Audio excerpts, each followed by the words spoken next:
for her bee pins. And if you've never heard this story before, it really is remarkable.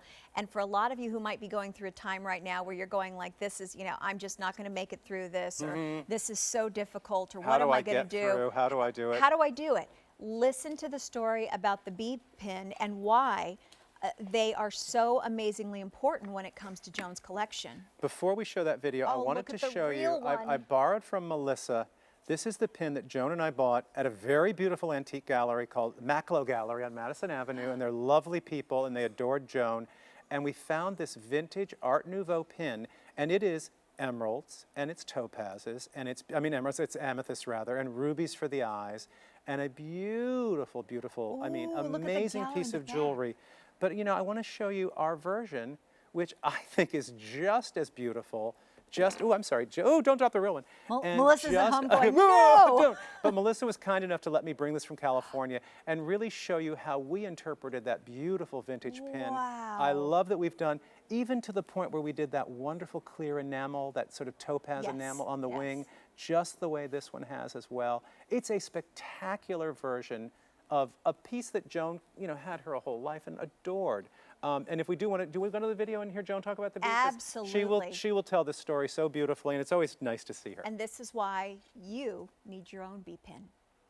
But I do love the story of what the bee symbolizes, because it's very meaningful, and it's very motivational. They said to my husband that Joan is too New York and she will never be anything. Before you were famous. I was famous on Carson.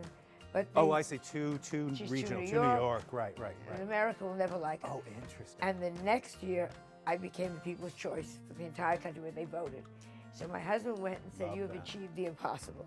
Oh, and he had heard the story that the bee was built not to get up. Aerodynamically, Dynamically, yeah. Never get on a plane that looks like a bee.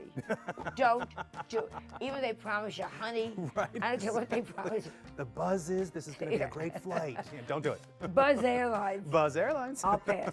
I think I'll walk. And, but the bee gets up and pollinates the world and makes the world beautiful. Yeah, and I love that, because it really says you can overcome anything. So you can overcome anything. Absolutely. And you know, that was Joan's career, as she said in the video. It was doors being slammed in her face, she kicked open the next door. And everybody said, you're not going to make it, you can't do this. Exactly. Or you got to a certain level, okay, that's fine now, stay where you are. Don't become a director, don't become a writer, don't become an actress and get a Tony nomination. If the door keeps slamming in your face, make your own door. Make your own door. But also, don't launch a beautiful, amazingly successful fashion brand on QVC. I mean, you know, the facets of that woman's career were just extraordinary. And this really was the symbol she lived by. Achieve the impossible. And I like it can be a symbol for all of us, too. I think that's really nice.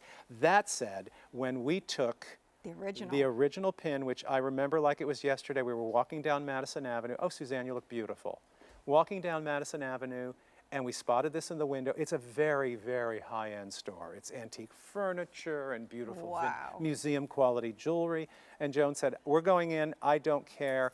Don't tell my accountant I'm getting that pin. And I was like, I didn't see anything. I don't know what you're talking about. And she had to have it because it had such a beautiful, unique design to it. It really does. And to be able to recreate it is wonderful. When we started the Christie's auction, this pin was discussed a lot by Melissa and I. Do we put this to auction? And Melissa said it's a very easy choice. No.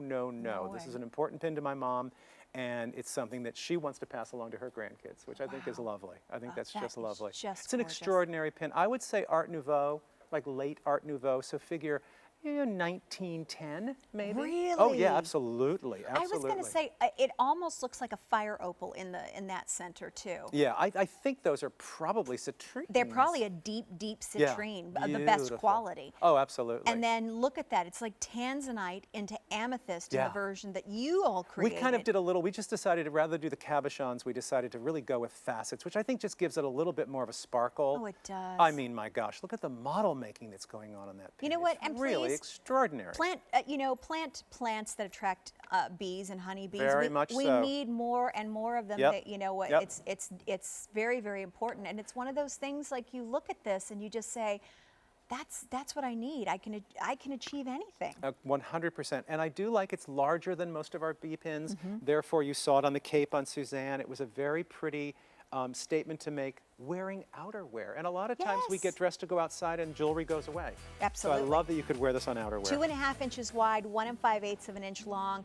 First day presented with Easy Pay, and the Easy Pay expires Gorgeous. tonight. 4 payments of $17.08. It's J321600. And don't forget to go to my Facebook page and see the collection that I did of kind of my favorite pins. Oh, nice. And then a whole little boutique on QVC as well where you can shop some of my favorites. Kind of fun. Oh, kind of fun.